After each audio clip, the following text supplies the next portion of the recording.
Hello, everyone. Today, we gather to nourish wisdom in the mind, in the pure life element within us that has no form, clear and empty by nature, so that we may truly realize the mind. We all have a mind, yet we do not know it. We become lost in the belief that we are merely human, even though this body is only a temporary vessel the mind inhabits. When the body breaks apart and dies, a mind without wisdom will wander on, seeking a new vessel. Most of the time, it takes birth in various forms and realms of existence. To be born human is exceedingly rare, truly rare. The mind is the essence, the core, the source from which life unfolds. It moves to find a new form because it needs a tool, a body, in order to think, feel, and perceive. But what the mind ultimately seeks is wisdom, to know what it truly is. We are this pure element itself, the mind. The mind is a life element that has no shape or image, crystal clear, radiant, pure, yet we do not recognize it. In its original nature, the mind has no body, no sight, no sound, no emotion, no memory, nothing to grasp or identify. It is simply clarity and purity. It is the primordial element from which all things arise. But because we do not know this, the mind seeks a body to inhabit so that it can think, imagine, feel, remember, and experience. All of these, thoughts, perceptions, emotions, memories, are merely tools, nothing more. If one understands this clearly, in this very moment, the path is complete. Truly, there is only this. I have created this teaching in a form that anyone can listen to. Children, elders, women, men, those with disabilities, those from any background, any tradition, any religion, any nationality. Every person in this world can hear this. My intention is for everyone to learn the knowledge of awakening to the mind, to realize that our true nature is this pure element. I searched for the way beyond suffering, beyond the cycle of birth, until I turned back inward and awakened within. I saw clearly that this body is not who I am. Even the voice speaking now is not me. It is simply an appearance, an activity arising on its own. It became unmistakably clear that the voice is not truly a voice, but simply a movement within, an expression of the mind. The images we imagine, a parent, a memory, a familiar place, these are not who we are. They are natural appearances. Likewise, feelings of happiness, sadness, calm, contentment, dissatisfaction. Every emotion is just a ripple of nature. Even memory is not who we are. The knowing that receives sight, sound, smell, taste, touch.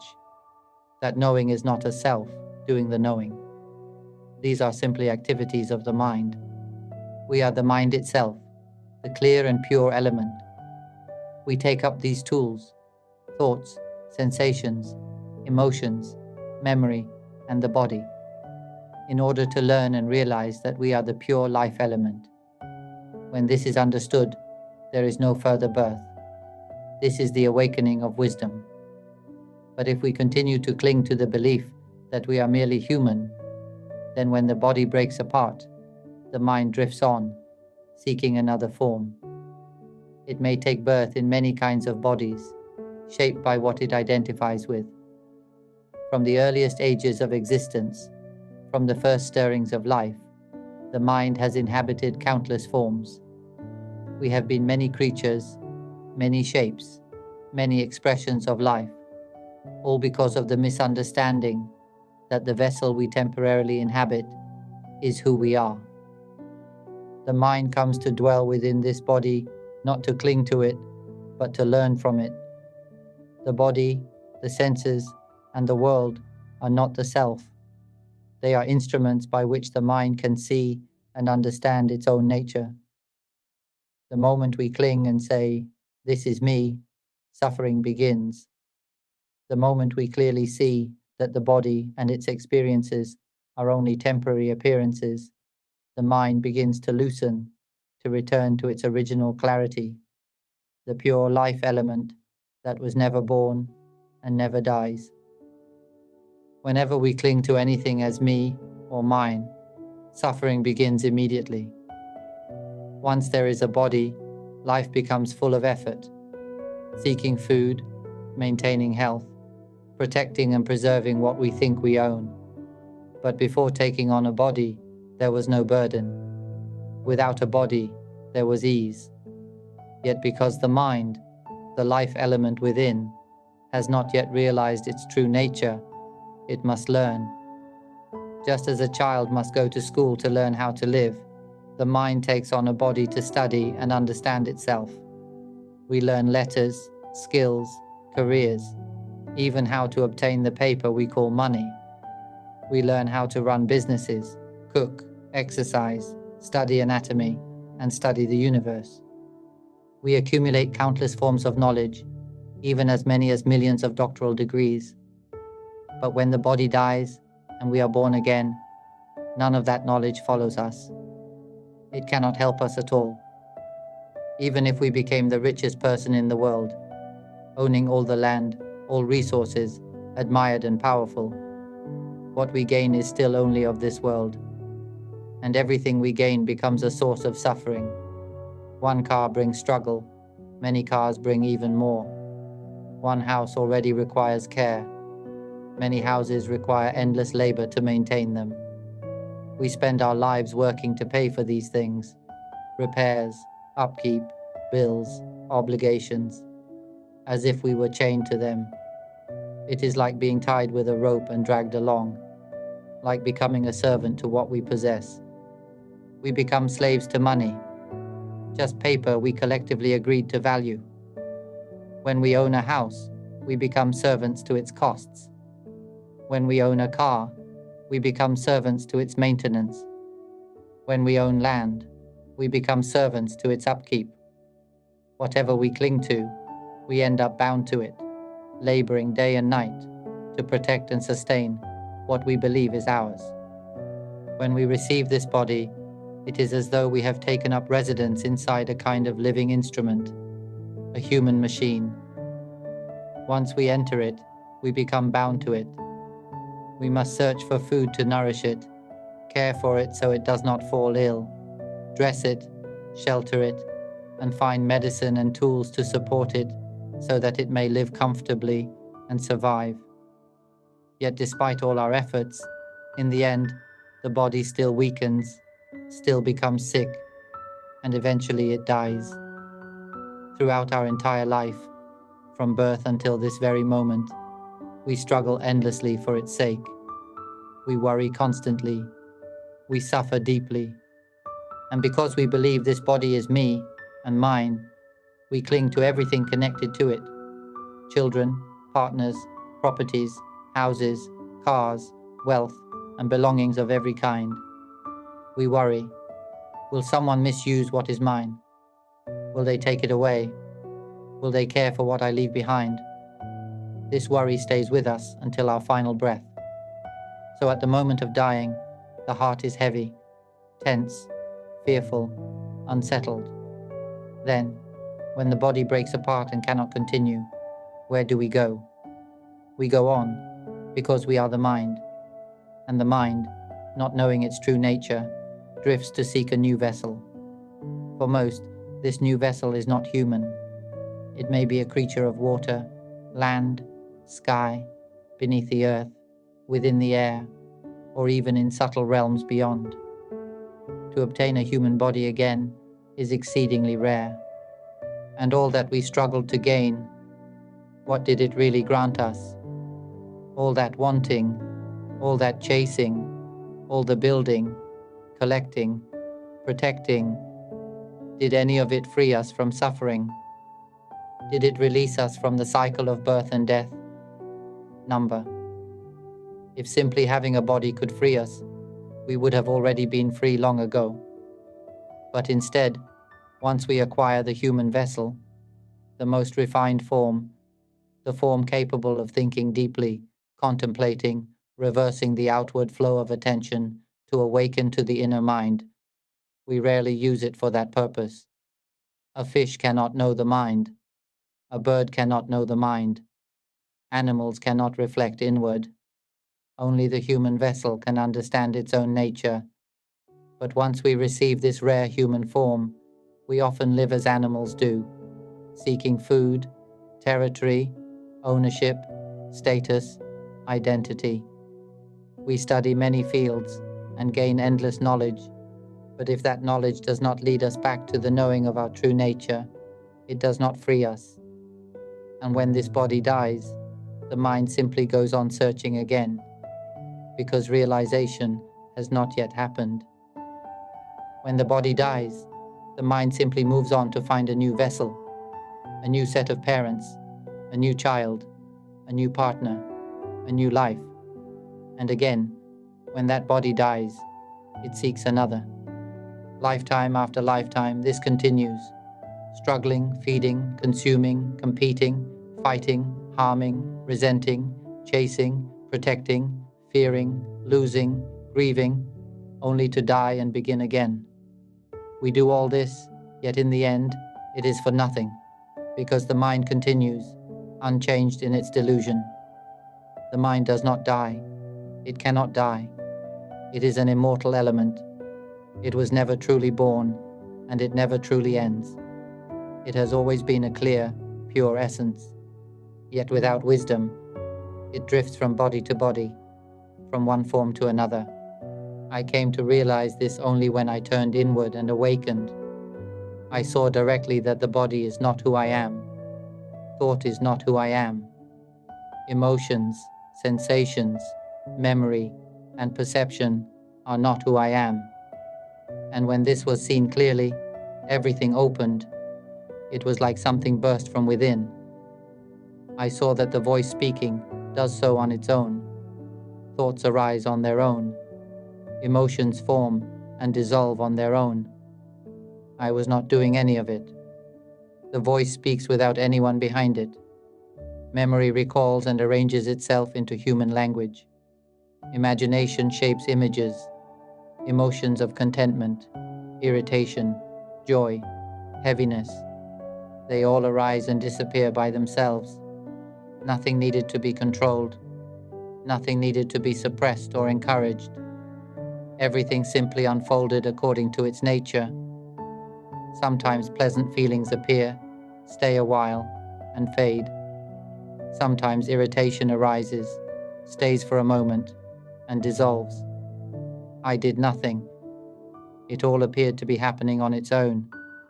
Even the knowing itself, the awareness of all this, operates naturally.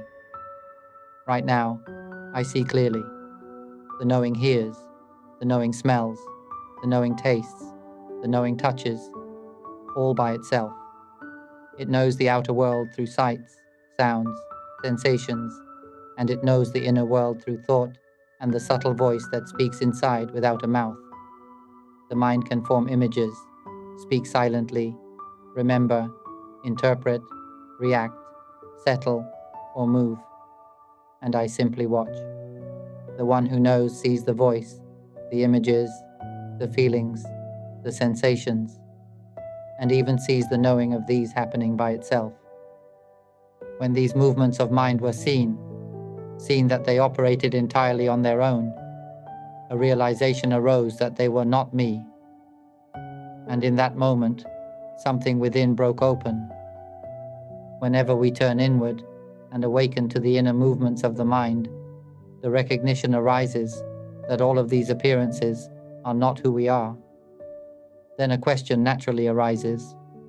If these are not me, then where is the one I believe myself to be? What is the self truly? And when that question reaches its deepest point, it breaks, like pulling apart a high voltage cable. At the instant the current tears apart, there is a spark, a flash, and it explodes. There is a brilliant burst within the center of the chest, like a luminous shock wave expanding outward. It becomes bright, intensely bright, filling all inner space, clear, vast, pure, boundless. In that moment, I saw that what I am is the clear, pure element, the empty, shining life element that has always been here.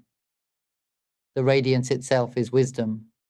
It was known directly that nothing at all is me. There is only this life that has no form, no voice, no image, no emotion, no sensation, only purity, clarity, presence. Tears flowed, because for a lifetime I had believed I was human. No one ever told me otherwise. No parent, no teacher, no tradition ever pointed directly to this. We had all simply assumed we were the human machine we inhabit. But when realization dawned that I am the pure life element, unborn, undying, it became clear how I had mistaken the body for myself, how I had mistaken the voice for myself, how I had mistaken the movements of thought and memory as me. These are simply vibrations within the realm of appearances. Thought, imagery, emotion, sensation, memory. All of these are movements arising in the one who sees. If you bring to mind your mother or father, an old friend, or a quiet shoreline, notice how an image appears within. A beach with white sand, clear water, gentle waves. You can speak about it silently inside without moving your lips. The water is so clear, the sand is soft, the air is peaceful, and instantly an inner voice appears. Instantly the image sharpens. Both inner voice and image arise on their own. These are movements of mind. They ripple forth from the same pure element. And what is it that knows these appearances? What is it that sees the image, hears the inner voice, senses the emotion? That knowing itself is also a movement, simply another appearance of the same mind. Everything appearing, the inner voice, the mental imagery, every sensation and mood, is a vibration of the mind. And the one who knows is not separate from this field of appearances. It is all the dynamic play, the shimmering activity of the pure life element itself. Even emotions such as satisfaction, dissatisfaction, neutrality, or the calm state we seek so strongly, all of these are simply movements of the mind. They arise as waves of experience, appear for a moment, and then dissolve on their own. Calm appears, remains briefly, and fades. Neutrality appears and disappears. Satisfaction comes and goes. Dissatisfaction comes and goes. Every emotion that arises dissolves. Even the voice speaking inside the mind arises and vanishes word by word. When we imagine the seashore, the image appears and then disappears. When we remember our parents, the memory appears and fades. Try silently counting numbers within. Think of the number 1. The image of 1 appears. Then 2. The image of 2 appears. Then 3. The image of 3 appears. While you speak these numbers inwardly, the image appears along with the silent voice. When you think of 7, the image of 6 is already gone. When you think of 8, 7 is gone. When you reach 10, where is 9? Each moment appears and vanishes, one after another. The present moment lasts only an instant, appearing and dissolving immediately. This is the nature of experience. Now try thinking of your father. Notice how the image arises instantly. Think of your mother. The image appears again in the same way. Imagine embracing your father, embracing your mother. As the inner voice speaks, the image forms. Sound and image arise together, always appearing and dissolving. Do you see that the mind has no mouth, yet it can speak? It has no eyes, yet it can create images. These are simply activities of the mind, movements of the pure life element. The mind itself is empty, clear, and pure. It creates these movements, the voice, the imagery, the emotions, the sensations, the memory, as tools to navigate and communicate within the world of appearances. But none of these have a true self. They do not belong to anyone. They are temporary expressions that arise and dissolve on their own. When we understand this directly, we see that all of these are simply the movements of the mind, not who we are. I will offer a further point of wisdom. Whoever understands this is truly astute, profoundly so, and will no longer be bound to rebirth. To realize the mind, one must grasp this principle. One must have wisdom. Anyone who listens deeply to these teachings, truly listens again and again, will not take long before clarity breaks open, tears fall, and the illusion shatters into fine dust, leaving only pure, radiant essence. This is how it is for me continually. The mind, the pure life element, remains exactly like this. When speaking, there is no sense of I am speaking. There is no sense that this is my voice. And yet the process unfolds naturally. The knowing knows by itself. Thinking, imagining, emotion, all of it functions on its own. It is seen continuously, and this is simply how I use it while living in this world, for the sake of pointing directly to the truth, so that you may see that you are the mind, the pure, empty essence of life. This is who we are. Now, let this be explained as one would speak to those with discerning insight. When one with wisdom hears this, the clarity is immediate. The opening is sudden. If you listen again and again, until the meaning sinks not only into thought, but into the heart, understanding will deepen each time. The first listen is one way. The second listen reveals more. By the third, fourth, fifth, the meaning begins to penetrate places within you that you never knew were waiting. And when the mind becomes refined, 80%, 90%, 100% clear, even a single moment of listening can cause a great loosening, a release, tears flowing without effort. Suddenly there is no doubt left at all. Nothing in all existence has a true self. It becomes unmistakable that we have been living inside a dream, believing it to be real. And when the mind awakens, it is like waking from a long, deep sleep, seeing clearly that everything we clung to was only imagined. One sits there, laughing softly through tears, realizing how long we misunderstood. So now, I will speak of the nature of the life element itself.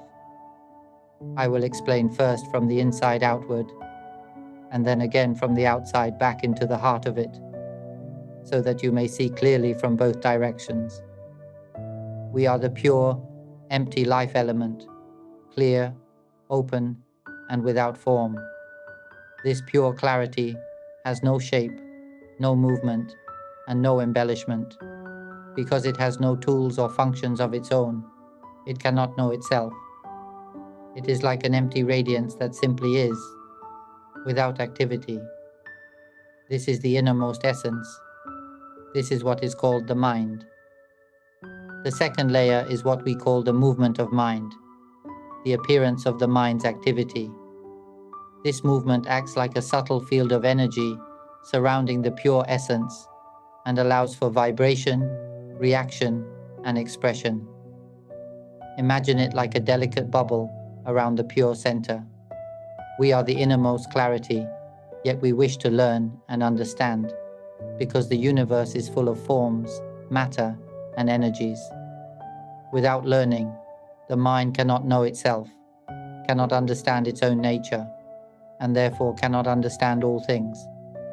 So, to know itself, the mind creates a tool, this second layer called the movement of awareness. This subtle knowing is not the essence itself, but an activity arising from it, a natural function that allows perception and experience. If we did not form this subtle body of knowing, we would not perceive anything at all, because the pure essence itself has no form or sensory function. This is like a clear, empty space through which darkness may pass, and then light may pass. Both darkness and light come and go, but the clear space does not change. It is not dark, and it is not bright. It simply allows both to appear within it. The clear emptiness is the foundation in which all things arise, transform, and dissolve. Darkness appears and dissolves into light. Light appears and dissolves into darkness, continually changing, continually shifting. All matter, all forms, every vibration of energy appears and dissolves. Stars appear and eventually break apart. Suns, planets, even black holes arise and dissolve. Even this human body appears only to one day fall apart. All phenomena arise within the clear emptiness and return to it. The clear, empty life element, the pure essence at the very center, is the innermost nature. This essence generates a second layer, the layer of movement and formation, known as the activity of knowing. This knowing arises to surround and envelop the pure essence, like a bubble forming around space. Every time knowing begins, every time perception or mental formation arises, this bubble immediately wraps around the pure life element within.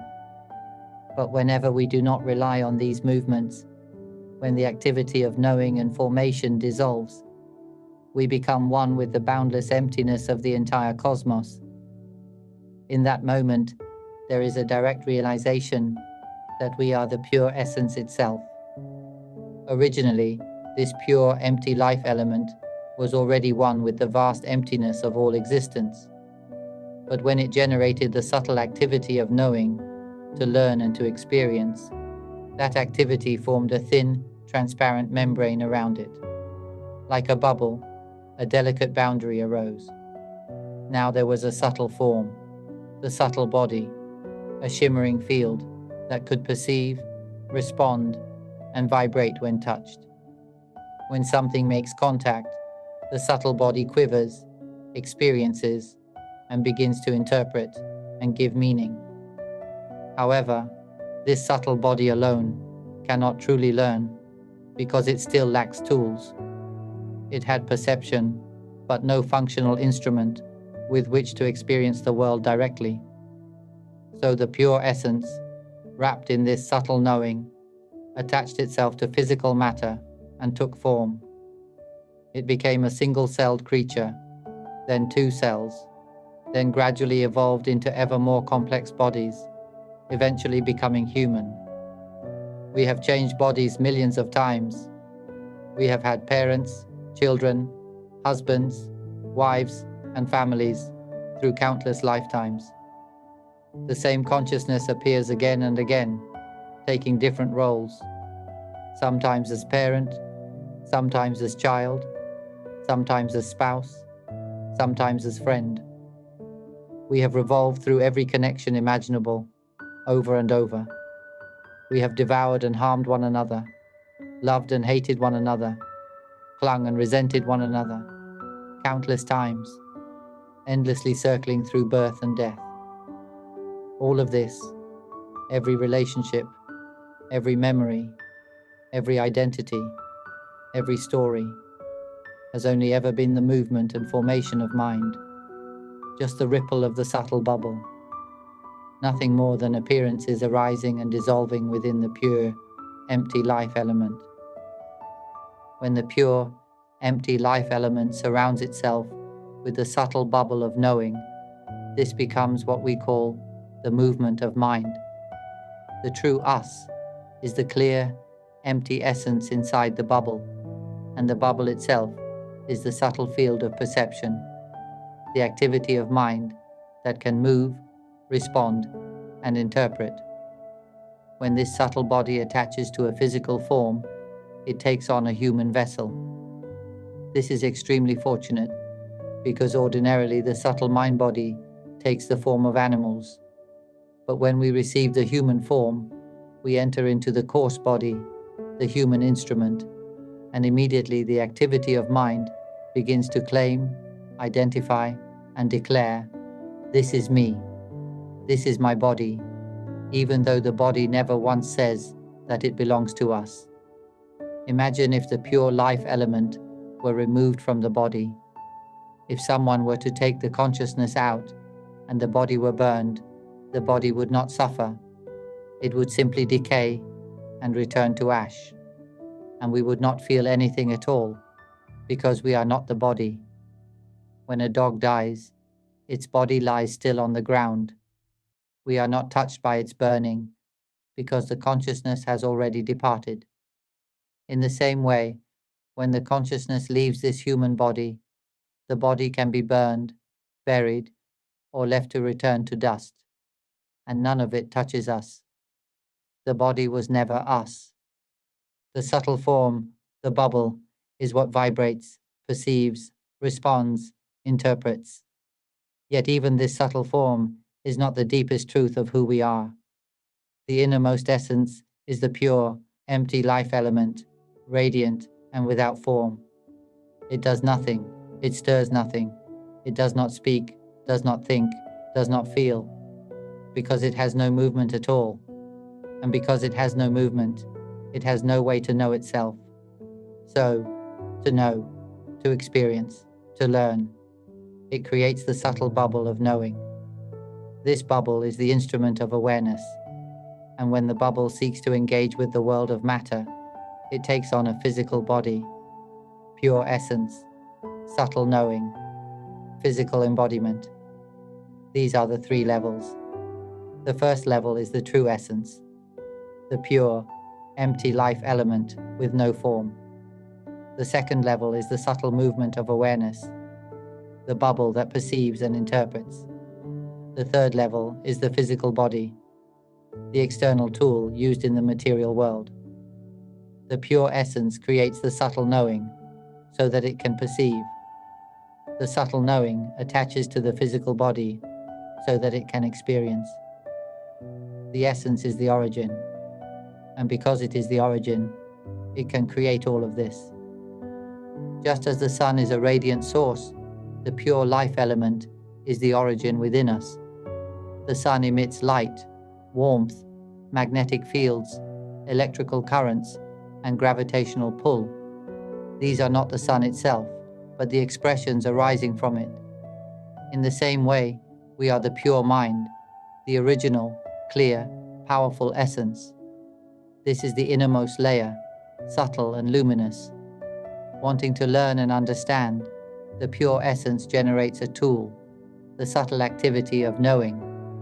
Like electrons, protons, and neutrons revolving around a nucleus, awareness and perception revolve around the pure essence. The nucleus is the origin. The movements around it are its expressions. So we form a delicate bubble, the subtle body, which can perceive, vibrate, interpret, and give meaning. This subtle vibration is what becomes the inner voice, the imagery, and the sense of experience. This is the second layer, the layer of formation and expression. The voice we use to speak is a movement of this subtle layer. Without this vibration of sound, communication would be nearly impossible. Among all beings on Earth, only humans have developed such refined sound layered with meaning, emotion, memory, and story. A single word such as mother, thank you, gratitude, good or wrong carries entire worlds of significance. We have developed language to express everything, yet language itself has no inherent form. It is only the vibrating movement of the subtle bubble. The pure essence does not have a voice. The voice is a tool. We, the pure, empty, luminous life element, dwell at the innermost core, without shape or form. We then create the subtle layer, the bubble, the field of perception. Yet this subtle layer is not who we are. After that, we inhabit a third layer, the physical body, like wearing a suit for interacting in the material world. We use these layers, voice, mental imagery, emotion, memory, sensation, in order to communicate and live here. But all of these are instruments. The innermost pure essence is not any of these layers. The bubble of knowing is not us. The body is not us. These are tools the essence uses to move, learn, relate, and express. At the deepest level, we remain the clear, empty, formless life element, the source. Just as I am speaking now to point you back to your true nature, to show you that you are the clear, empty, pure life element, understand this. The body is not yours. It will die. It cannot remain for long. Can you accept this simple truth? And the voice you hear now, when the body dies, this voice disappears as well. The imagery of the mind dissolves. Emotions dissolve. The memories of this human life dissolve. Yet there remains a subtle memory, the imprint inside the bubble of awareness. When the body dies, the subtle bubble remains, holding faint impressions of being human. For a time, there is a lingering sense of, I am still the person I was. But that is only the memory of the bubble, not the truth. We are not human. We are the subtle body of awareness, the bubble, which vibrates, perceives, and forms reactions. And the subtle body will then move on to find a new physical container. It receives a new body.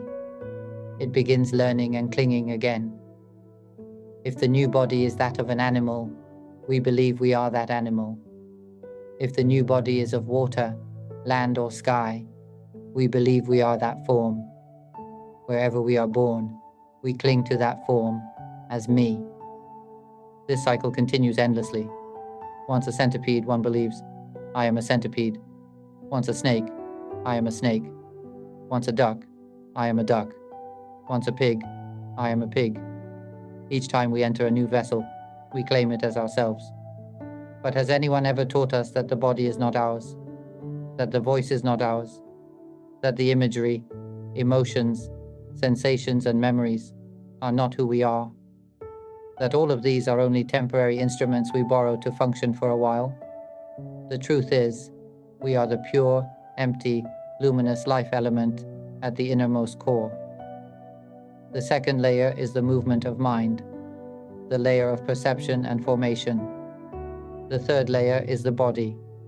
The body dies, and layers 1 and 2 continue on to inhabit a new vessel. Our existence has been only cycling through these 3 layers, shifting containers again and again, without recognizing the core. This is why I speak, because I realized directly that the second layer is not who I am. I saw the voice speaking by itself, the imagery formed by itself, the emotions arising and dissolving by themselves. The memory is recalling on its own. The knowing knows by itself. None of it required a me. When this was seen, the illusion broke apart completely, like a shell shattering. What remained was only the pure, empty life element.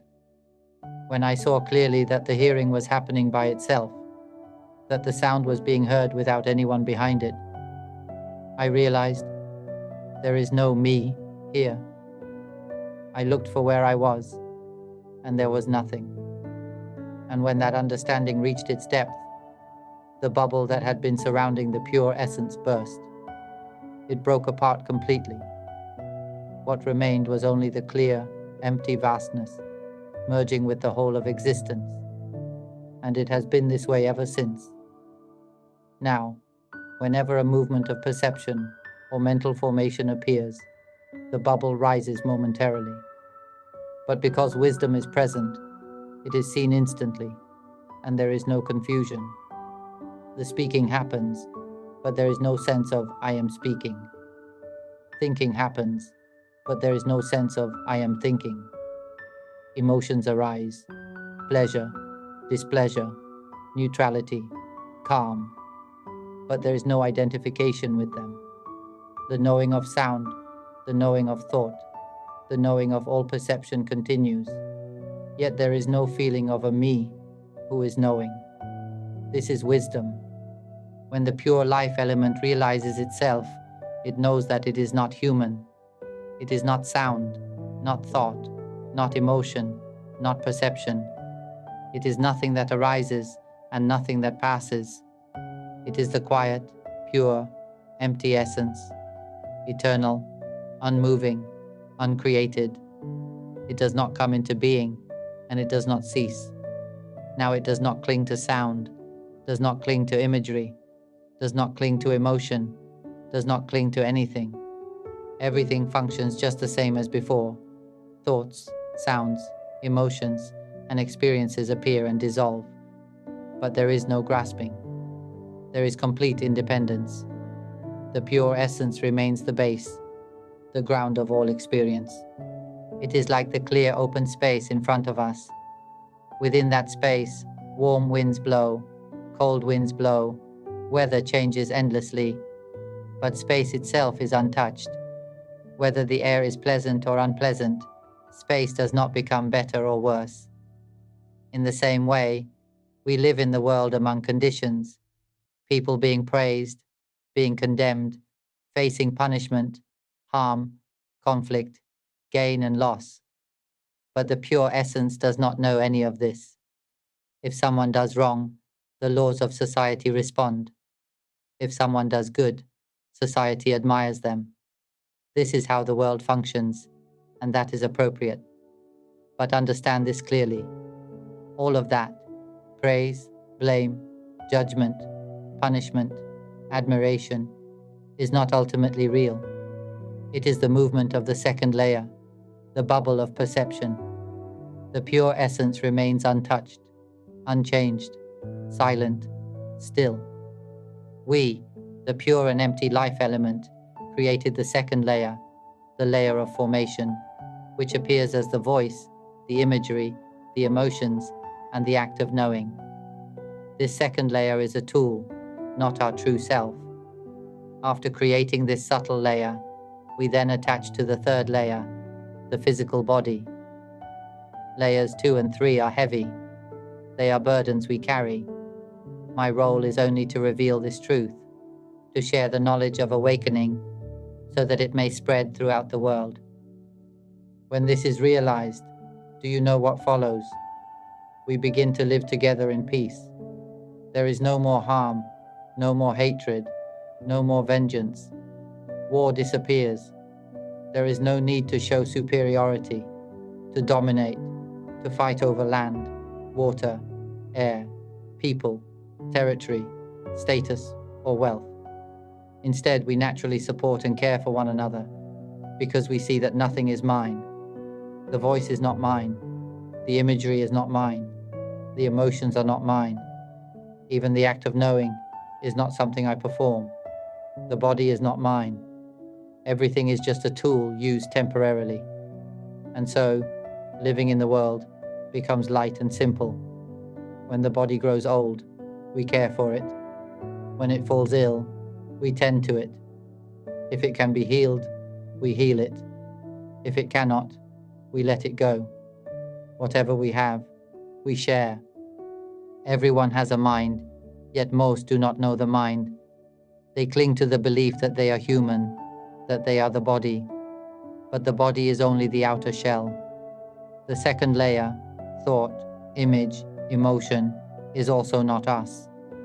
When we sink into suffering, we forget that suffering is only an emotional ripple, a movement of the second layer, nothing more. Whether joy or sorrow arises, let it. Do not cling. Do not claim it as me. See clearly that thoughts think themselves, emotions arise and fade by themselves, memory recalls by itself, and the knowing knows by itself. If we see deeply that none of this is me, the bubble bursts instantly, and we recognize the pure life element as our true nature. This is what it means to not be born. It is not difficult. It is totally natural. This is the first method, realizing from the inside outward. If listening once is not yet clear, listen again. Listen many times. Let the sound of the teaching echo within your heart. Soon, it becomes lighter, clearer, more open.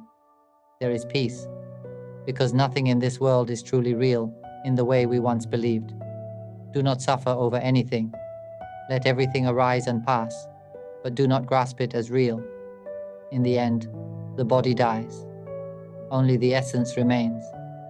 This is the first way, awakening from the inside and seeing outward. Now let us look at the approach from the outside moving inward. In the beginning, we believed we were human.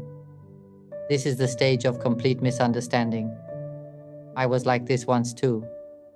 Because no one taught me otherwise, I believed that I truly was this person, truly male or female, truly this name, this identity, this nationality. Everything felt real. Joy felt real. Suffering felt real. Success felt real. Failure felt real. I believed all of it, and everyone around me believed the same. This is starting from the third layer, the body. And from here we must learn to step back. First, we must see that the body is not us. Then we step back again to see that the second layer, thoughts, images, emotions, memory, is also not us. And only when these two layers are released can we return to the first layer, the pure life element. This is all the method is, just this. The first method I taught you is the clearest and most direct. For those with wisdom, listening even once can be enough. When it is truly understood, there is a breaking open, a vast release.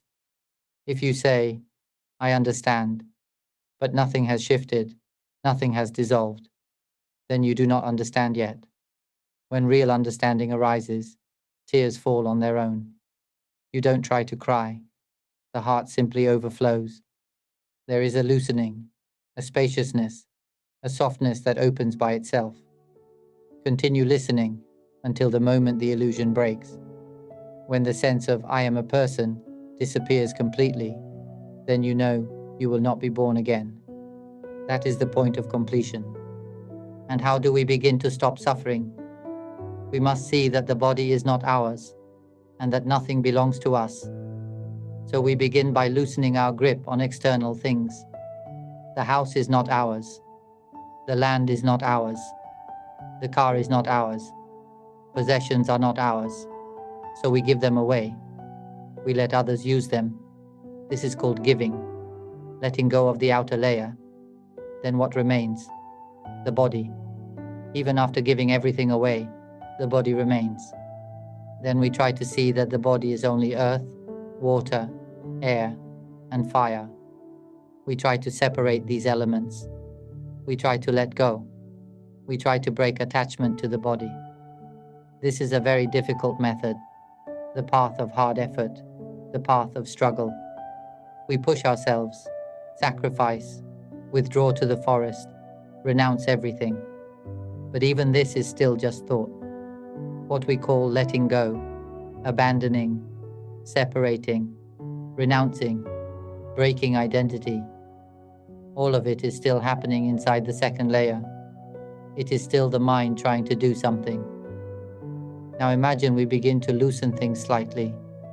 We start to see that all of this, the belief that this is my leg, this is my arm, this is my hand, is because we think so. Look closely. Does the leg ever say it is a leg? Does the arm declare itself an arm? Does the hand announce that it is the front of the hand, or the back of the hand, or open, or closed? It never speaks. The body never claims anything. Then who speaks? The voice inside. This voice is what labels everything. This voice says, this is the body. This is my body. This voice says, this is the world. This is the ground. This is a tree. This is a mango tree. But does the tree say it is a mango tree? Does a wall say it is a wall? Does a house say it is a house? Do people say, I am this, I am that? Or is it the voice inside naming everything? If we see that the voice is what gives meaning to all things, then the body loses its weight. Whether the body is here or not, it no longer matters, because we now see that the voice was the one creating the entire story. Now let us look again at the second layer. What does this layer contain? It contains the voice. It contains imagery. It contains emotions, satisfaction, dissatisfaction, neutrality, calm. It contains memory, and it contains the act of knowing. To return to the pure essence, we must release this second layer. If we do not release it, we cannot return to the original nature. This second layer is the gradual path inward. Many teachings in the world say, sit in meditation, practice for many lifetimes. But no matter how long you sit or walk, it is not about posture. It is about noticing the movements within. Simply awaken inwardly and observe. Who is speaking right now? Thoughts appear silently. Have you seen that? Just recognize whatever it is thinking. If a thought arises about your mother, an image appears. If you count silently, 1, 2, 3, 4, 5, both voice and image appear together. If you see clearly that sound and image arise on their own, then you see that they are formations arising within the mind bubble. The voice says, I am suffering, but the emotion never said that. The voice says, I am happy, but the feeling did not speak. The emotion simply appears and fades on its own. The voice is the one assigning meaning. The voice is the one saying, this is happiness, this is suffering, this is calm, this is restlessness. But the emotion itself is only an appearance, a ripple, a natural movement. When we see this directly, we understand that the voice and the entire second layer are only movements of mind. They are not us. If we can see that it is the voice that assigns meaning to all experience, that the voice labels the image, labels the emotion, labels the memory, and even claims, I am the one who knows, then something begins to open. The knowing itself is simply happening on its own. There is no one who knows. But the voice says, I know, I see, I hear. This voice is the one creating the sense of me. If we simply observe this voice, the voice speaking inside the mind, gradually we will see that it speaks by itself, moves by itself, labels by itself. And then comes the moment. Wait, this voice is doing everything on its own. It is not me. When this is seen clearly, tears arise unexpectedly. The realization breaks open from within. The voice is not me. The knowing is not me. The emotions are not me. And we ask, then who am I? And in that questioning, something in the heart bursts wide, like a high-voltage wire snapping apart. When the plug is pulled, the robot, the body and its programming, goes quiet. The spark flashes once, and it's over. We are released from the machinery of the body and the program of the mind.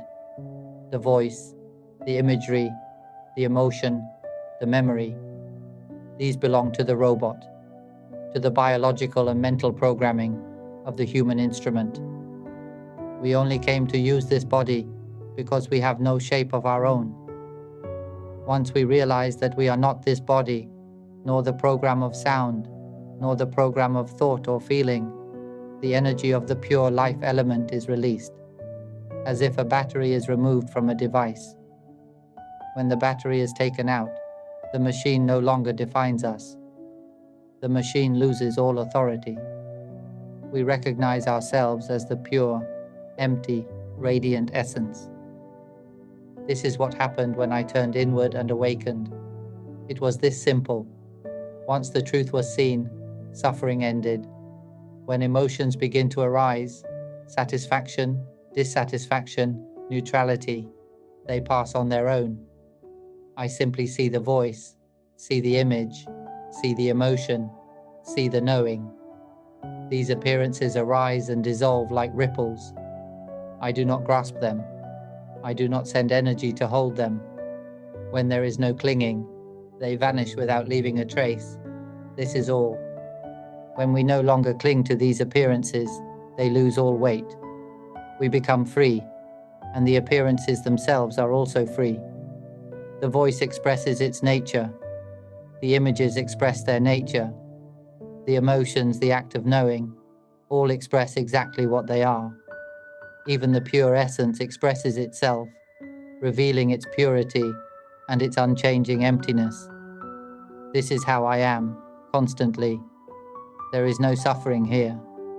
And as this understanding spreads, others will also be free from suffering. The world will enter an age in which beings no longer harm one another. If this truth is shared, if everyone hears it, everyone will awaken, and the cycle of birth will end. Humanity will live in harmony and peace. There is nothing here that truly belongs to us. The voice that is speaking has no owner. The knowing has no knower. There is only nature functioning. Do not cling to nature. Do not mistake the movements of nature as a self. These are the two ways I have spoken of. The first is to recognize directly that we are not the third layer, not the body. Then we see that we are not the second layer, not thought, not memory, not emotion, not the act of knowing. Finally, we return to the first layer, the pure, empty, radiant essence. This is moving from 3 to 2 to 1. The simpler method is the first one I described, to see directly that we are the pure, empty life element, clear and untouched. The voice, the images, the emotions, the knowing, and the body. None of these are who we are. Just understand this. Keep listening. Live gently and lightly in the world. Understand until the illusion bursts. Then the heart becomes wide open, clear, and still. You will see that freedom from suffering is simple. It is only knowing and not clinging to what is known. Let us rest here. May all who receive and open their hearts to this teaching set a firm intention not to be born again. May each one realize, swiftly and directly, the pure, empty life element within. May liberation reveal itself, here, now. If you're interested in these teachings on awakening, mind observation, and transcending suffering through wisdom, we'd love to hear your thoughts. Share your insights in the comments, provide productive feedback, and if you find this content valuable, don't forget to like, share, and subscribe to the channel.